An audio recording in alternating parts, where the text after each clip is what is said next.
Hello student, आज हम आपको मोमेंटम के बारे में बताएंगे। मोमेंटम क्या होता है, ठीक है।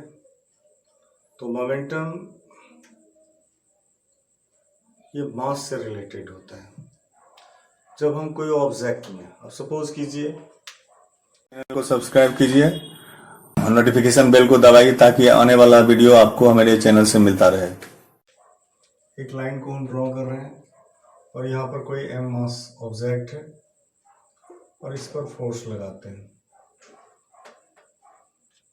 ये हमने फिगर में आपको दर्शाया कि एम मास का कोई ऑब्जेक्ट है जिस पर हम फोर्स लगाते हैं।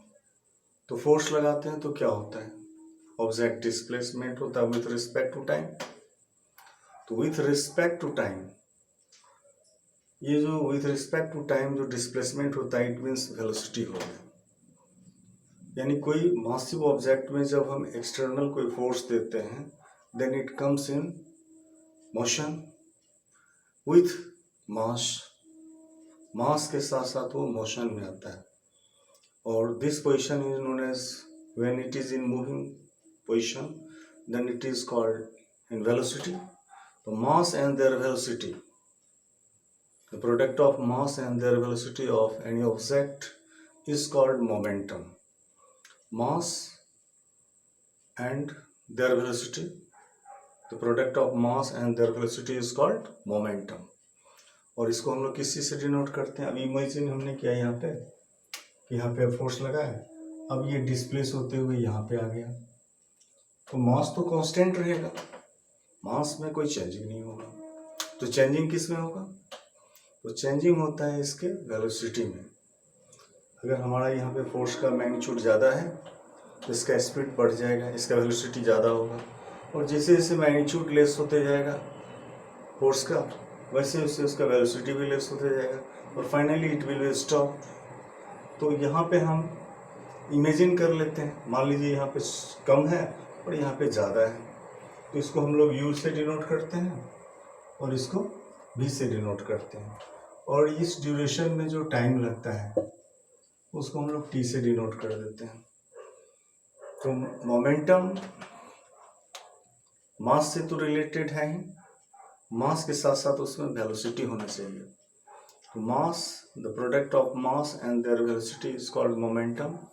और इसको हम लोग P से डिनोट करते हैं। मोमेंटम को P से डिनोट किया गया तो इसको हम लोग बताते हैं M, P equal to M।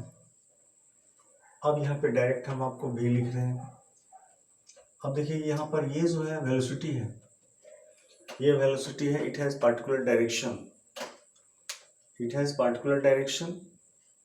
और इसमें कोई डायरेक्शन नहीं है, मास में कोई डायरेक्शन नहीं होता है क्योंकि ये स्केलर है और ये वेक्टर है। एक स्केलर और एक वेक्टर हो गया और दोनों का प्रोडक्ट जो होता है वो वेक्टर होता है और इसीलिए करके हम इसको भी वेक्टर बताते हैं। यानी मोमेंटम कौन सा फिजिकल क्वांटिटी हो गया, वेक्टर फिजिकल क्वांटिटी। अब इसका एसआई यूनिट की बात करेंगे तो SI unit of momentum is, अब हम लोग क्या बताएंगे यहाँ पर, मास का यूनिट हम लोग जानते हैं, मास का यूनिट क्या होता है, केजी होता है। यहाँ पर हम लोग लिख दिए केजी। और इसके बाद वेलोसिटी का क्या यूनिट होता है, तो वेलोसिटी का मीटर पर सेकेंड जानते हैं, तो हम लोग यहाँ पर लिखेंगे मीटर पर सेकेंड। और इस तरह से ऐसा यूनिट ऑफ मोमेंटम जिसको हमने पी से डिनोट किया, इसको हम लोग मोमेंटम को पी से डिनोट किया। ये देखिए मोमेंटम को किसी से डिनोट किया गया, तो पी से डिनोट किया गया और पी बराबर क्या हो गया, तो मास इनटू वेलोसिटी। अब इसी के आधार पे हम इसका ऐसा यूनिट बताते हैं। तो मास का हम लोग जानते हैं केजी होता है, तो केजी हमने लिखा, वेलोसिटी का मीटर पर सेकेंड, तो मीटर। अब फाइनली हम लोग क्या बता देंगे, केजी मीटर पर सेकेंड, ये जो हो गया सो ऐसा यूनिट हो गया। और अगर आपसे ये पूछा जाए कि बताइए कि मोमेंटम कौन सा फिजिकल क्वांटिटी है, तो क्या बतलाना है आपको, वेक्टर क्वांटिटी, ठीक है। अब इसके बाद हम डायमेंशन की बात करेंगे। तो डायमेंशन इसका क्या हो जाता है, तो dimension of P, dimension of P, तो डायमेंशन इसका हम लोग क्या बताएंगे, तो डायमेंशन जो हम बताते हैं वो किसके आधार पे बताते हैं, तो मेनली आपको MLT के रूप में बताते हैं। m फॉर होता है मास, l फॉर होता है लेंथ, t फॉर होता है टाइम। अब देखिए ये m का सूचक है, ये l का सूचक है, और ये t का और ये t का सूचक है, राइट। तो इसके आधार पर हम लोग क्या बता देंगे, यहाँ पर बता देंगे m l t इनवर्स, और इस तरह से मोमेंटम के बारे में हमने आपको थोड़ा बहुत चर्चा किया, ठीक है। और इससे रिलेटेड हम थोड़ा सा आगे टॉपिक्स को खींचते हैं। ये मोमेंटम से रिलेटेड है न्यूटन का सेकेंड लॉ।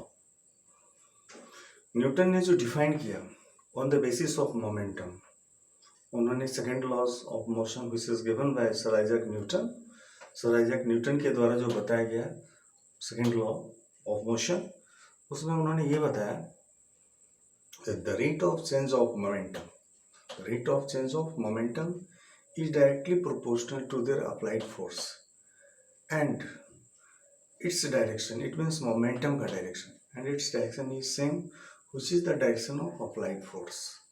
इसी पर आधारित है जो Newton second law of motion कहलाता है। तो रेट चेंज ऑफ मोमेंटम का मतलब यहाँ पर ये हमने आपको u बताया, ये इनिशियल वेलोसिटी बताया, और ये v बताया, ये फाइनल वेलोसिटी बताया। अब यहाँ पर मास तो यहाँ पर भी है और मास यहाँ पर भी है, तो इनिशियल मोमेंटम की बात हम लोग करते हैं तो mu बताते हैं, फाइनल मोमेंटम की बात करते हैं तो क्या होता है, ये जो है आपको mv हो जाएगा।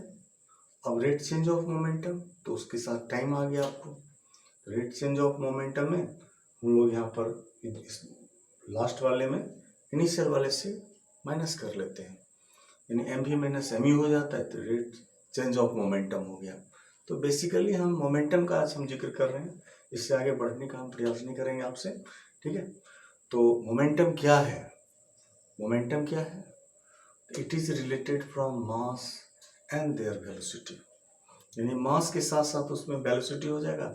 अगर कोई स्टेशनरी ऑब्जेक्ट है तो उसका मोमेंटम क्या हो जाएगा, जीरो हो जाएगा। When it is moving then its magnitude will be variable, it means that is depends on velocity। if the only अगर हम मास की बात करेंगे, स्टेशनरी मास की बात करेंगे, उस कंडीशन में उसका मोमेंटम शून्य होगा, जीरो होगा। But when the massive object come in motion then their momentum will be increasing order। if applied force is decreasing then their momentum also will be decreasing। thus we can say momentum depends on their velocity of an object, massive object।